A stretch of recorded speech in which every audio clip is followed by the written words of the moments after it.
Choosing a seat on an airplane is one of the most underestimated decisions.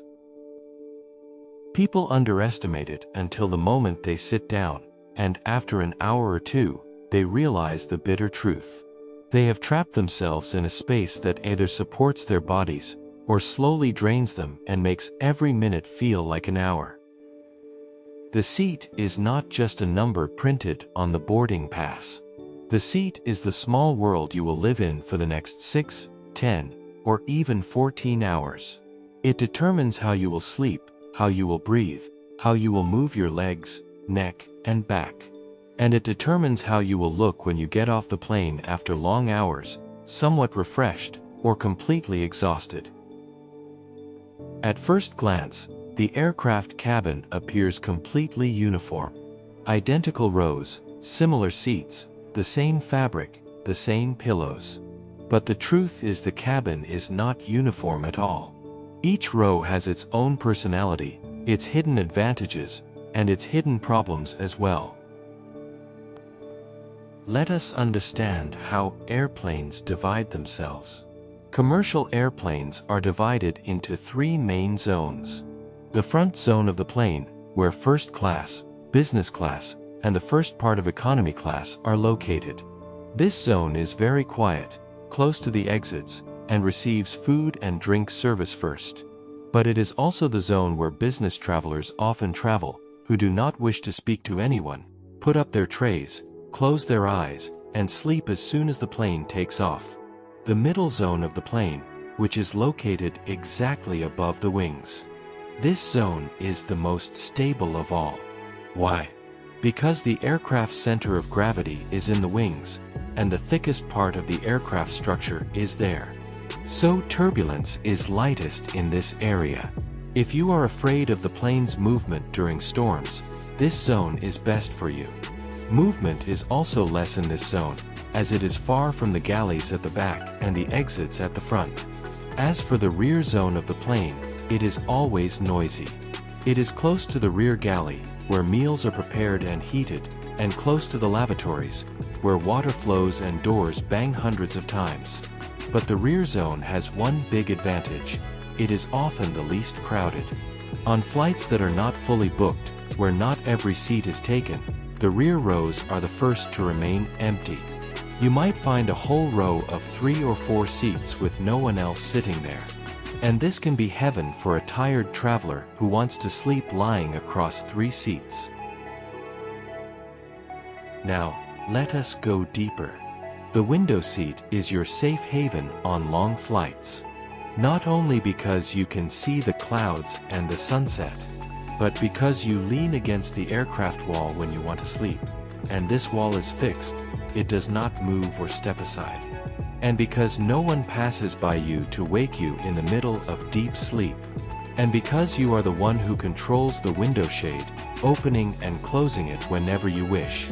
And because it is your own seat, with boundaries that are almost small walls separating you from your neighbors. As for the aisle seat, it is the real seat of freedom. You can stand whenever you want, without asking anyone to make way. You can stretch your legs a little into the aisle without disturbing anyone. You can go to the lavatory 10 times during the flight, and no one will look at you angrily. But the price of this freedom is high. Every person passing down the aisle may bump your shoulder. The food cart pushed by the flight attendant hits your elbow every half hour. Your neighbors who gave up the window and middle seats will ask you to stand up 10 times so they can get out, stretch, and go to the lavatory. Constant movement, constant anxiety, a sore elbow, a bumped shoulder. This is the price of aisle seat freedom. As for the middle seat, there is no need to dwell on it. The middle seat is the exile of the cabin, the seat chosen by the last person in the group. You lose both the window and the aisle. You pay the same ticket price as your neighbor at the window or aisle, but you get the least value for your money. You are stuck between 2 people who may be complete strangers, or large in size, or talking throughout the flight over your head, or sleeping on your shoulders. On many flights, The middle seat is the last to be chosen by passengers. But there is good news. On some airlines, the middle seat may be offered to you at a significant discount, or even free, if you agree to take it at the boarding gate. But the psychological and physical price of this seat is sometimes incalculable. But the real traps in seat selection are not in the window, aisle, or middle. The real traps lie in specific seats that look ordinary, but are worse than you can imagine.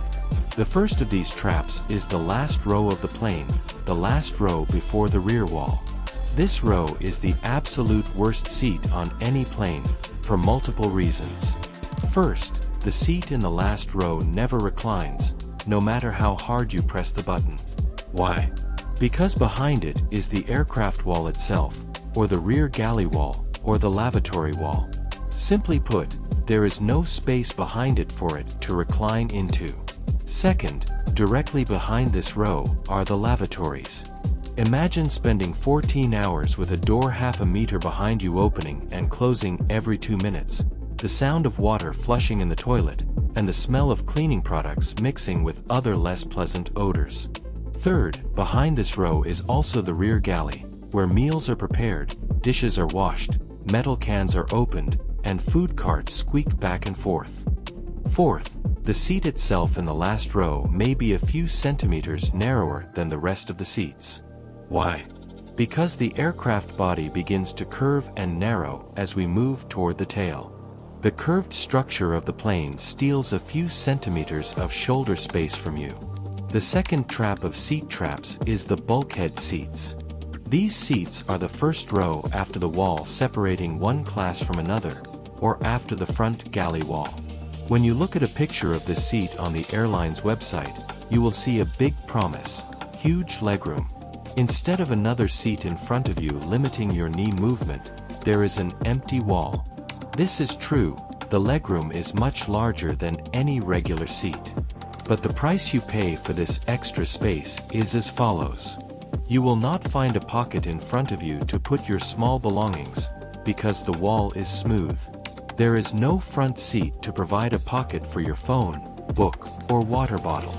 But the bigger problem is that there is no under-seat storage. In regular seats, you can place your small bag under the seat in front of you.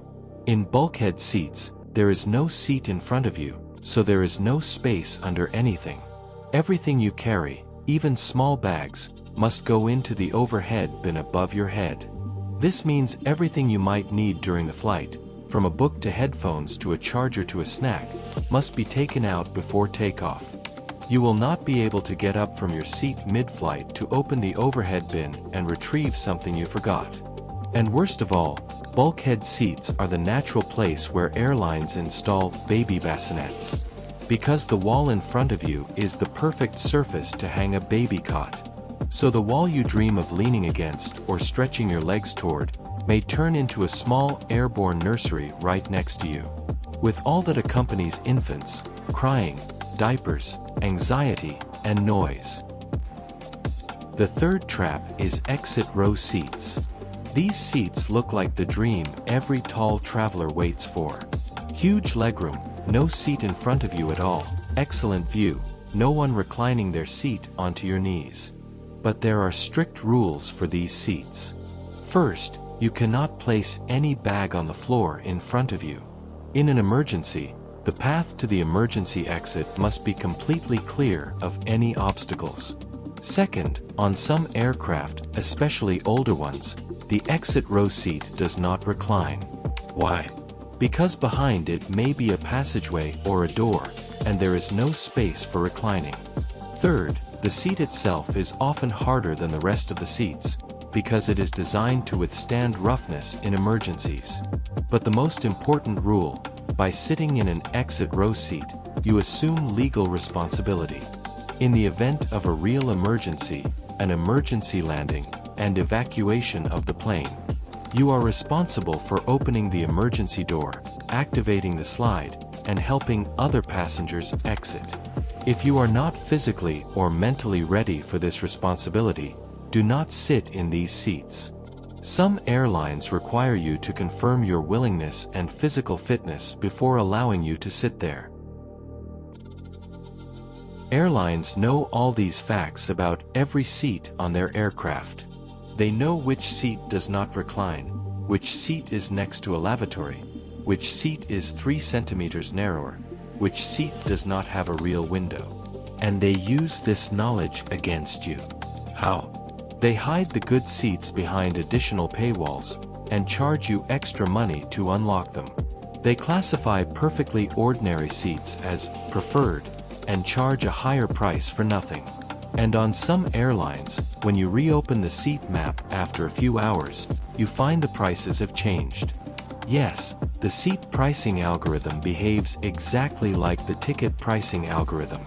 It sees you are interested in a particular seat, so it raises its price.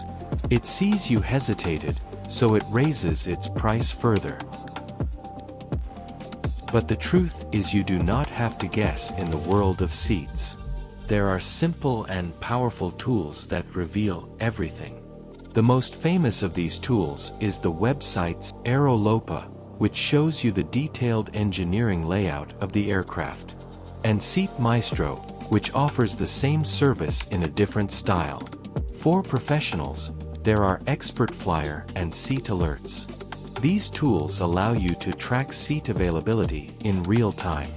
You can ask them to tell you when a particular seat, which was occupied, suddenly becomes available. You can ask them to tell you when a whole row that was closed suddenly opens up.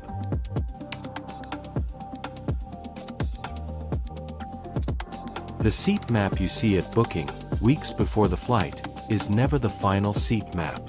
24 hours before departure, you will open the airline's app and be surprised. People change their plans. Some upgrade to a higher class at the last minute, leaving their economy seat empty. Some cancel their flight entirely for personal or work reasons. Some have their seats reassigned by the system for technical reasons. Whole rows that were closed suddenly appear available. A seat that was occupied and had a name on it suddenly becomes empty. Smart travelers, professional travelers, check the seat map at least 3 times. Once the night before the flight, before sleep. Again at online check-in, 24 hours before departure. And a 3rd time at the boarding gate, half an hour before the door closes. Because the difference between a comfortable flight and a painful one, between deep sleep and severe insomnia, can be a single-page refresh. And some travelers go even further. They play the empty seat strategy cleverly. For example, the traveler chooses the aisle seat in a row of 3 seats, where the middle seat is still empty and the window seat is taken. Why? Because the chance that a random passenger will choose the only middle seat between 2 people is less than the chance they will choose a middle seat in an almost empty row. Or they choose the window in a row where the aisle seat is already taken. This creates a psychological barrier for the next passenger who opens the seat map. They will see that both neighbors are occupied and will look for another seat. Some travelers use tools like Expert Flyer to track seats not only on their flight, but on all flights on the same day. They can see booking patterns, know which flights are less crowded, and change their flight based on this information. These strategies do not always work, especially on completely full flights. But when they work, when you find yourself sitting in a row of 3 seats with you being the only one there, when you stretch your legs across 3 seats, put your pillow, and sleep as if in a bed. At that moment, you feel as if you have won a small lottery in the sky.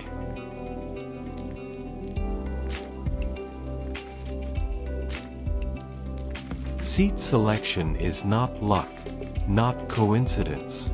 It is awareness, knowledge, and deliberate steps. It is understanding that the aircraft cabin is a complex landscape, full of good choices and bad choices. And each of these seats shapes your complete experience in ways you only feel when the plane is in the air. A good seat turns long hours into mere rest and peace. A bad seat turns the same hours into endurance, pain, and regret. And the smart traveler, the traveler who understands these details, never leaves his seat to chance.